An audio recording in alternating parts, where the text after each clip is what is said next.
we can get into today. Today we're going to focus on scrapbooking on a budget and creating a 12 by 12 layout. If you like this type of content, please make sure that you hit that like button and that you subscribe below so you can be notified of when my next video is coming out.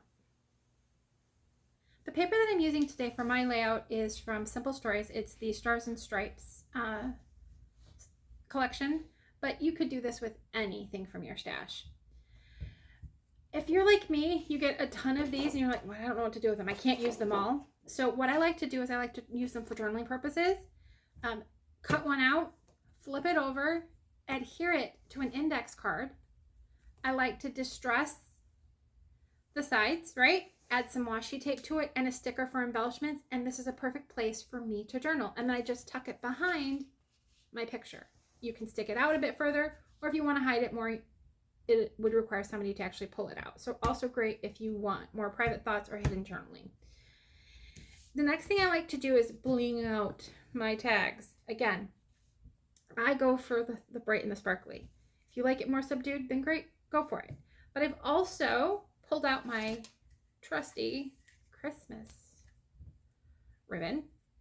And remember, the ribbon doesn't know what season it is. I care about color. So I got this on clearance, Michael's. Do you have leftover holiday decorations that you're not sure what to do with? Don't toss them. They're all ephemera. This is a banner from the Dollar Tree. And for me, this is gold because I'm going to use the rings for my book jewelry, but the stars become embellishments on my layout. So to save us a little time, I've already glued a few things down, but I just want to give you an idea of what's going on with this layout.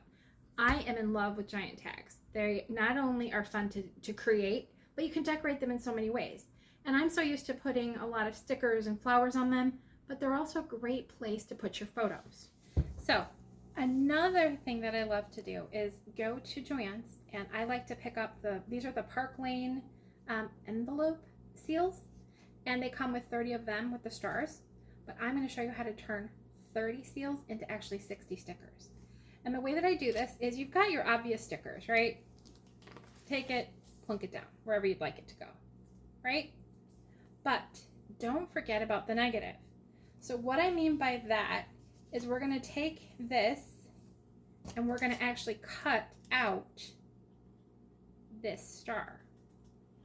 And what that allows me to do, right? Cut this out.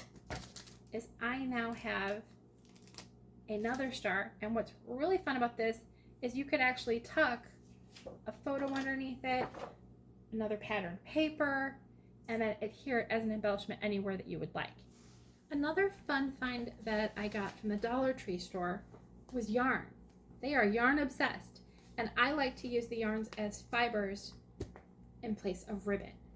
So that's what you see here. I've got this really fun, bright, very soft feeling yarn that I've added to my tag. But don't be afraid to mix it up. I've got ribbon, again, leftover Christmas ribbon. And I'm working on a patriotic layout. So don't be afraid to think outside the box and put those old holiday decorations to use or supplies to use in unique ways.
So once you've gotten all your embellishments where you want, for this particular layout, I chose to use the smaller stickers to put in my title and just put in some extra accents. You're welcome to bling out your stars as much or as little as you like. Again, I told you I'm a bling girl, but this is the final project. One Stars and Stripes themed layout. Again, you could rinse and repeat this layout using any papers from your stash. Thank you for joining me in the nest today. I enjoyed scrapbooking with you. If you want